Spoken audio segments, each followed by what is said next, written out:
Hello friends, ഇന്ന് നമ്മൾ കഴിഞ്ഞ ഒരു ക്ലാസ്സിൻ്റെ കണ്ടിന്യൂവേഷൻ ആയിട്ട് പോകുന്നത്, അതായത് കോൾബർഗ് മോറൽ ഡെവലപ്മെൻറ്റിലെ ഓരോ സ്റ്റേജസും എങ്ങനെയാണെന്ന്.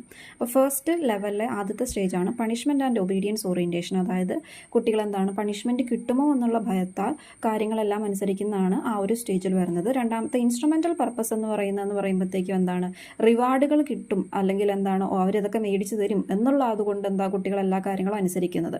പിന്നീട് നടന്ന good boy good girl orientation. അതായത് മറ്റുള്ളവരോ നല്ല കുട്ടി അല്ലെങ്കിൽ മിടുക്കൻ മിടുക്കി എന്നൊക്കെ പറയാൻ വേണ്ടിയിട്ട് കുട്ടികൾ കാര്യങ്ങൾ അനുസരിക്കുന്ന ഒരു സ്റ്റേജാണത്. നാലാമത്തെ സ്റ്റേജ് എന്ന് പറയുമ്പോഴത്തേക്കും എന്താണ് സാമൂഹിക ക്രമം ഉറപ്പാക്കാൻ വേണ്ടിയിട്ട് കുട്ടികൾ എന്താ ഓരോ കാര്യങ്ങളും അനുസരിക്കുന്നു. ആൻഡ് അഞ്ചാമത്തെ സ്റ്റേജ് സോഷ്യൽ കോൺട്രാക്ട് എന്ന് പറയുമ്പോഴത്തേക്കും, അതായത് സമൂഹത്തിലെ അക്സെപ്റ്റഡ് ആയിട്ടുള്ള ലോസും കാര്യങ്ങളെല്ലാം കുട്ടികൾ എന്ത് ചെയ്യാൻ തുടങ്ങുന്നു, ഫോളോ ചെയ്യാൻ തുടങ്ങുന്നു. ആൻഡ് 6 യൂണിവേഴ്സൽ എത്തിക്കൽ പ്രിൻസിപ്പിൾ എന്ന് പറയുമ്പോഴത്തേക്കും അത് സാർവത്രികമായിട്ടുള്ള ധാർമ്മിക തത്വങ്ങൾ കുട്ടികൾ എന്ത് ചെയ്യാൻ തുടങ്ങുന്നു, അനുസരിക്കാനും അത് സ്ഥിരീകരിക്കാനും തുടങ്ങുന്നു എന്നുള്ളതാണ് ഈ 6 സ്റ്റേജസിൽ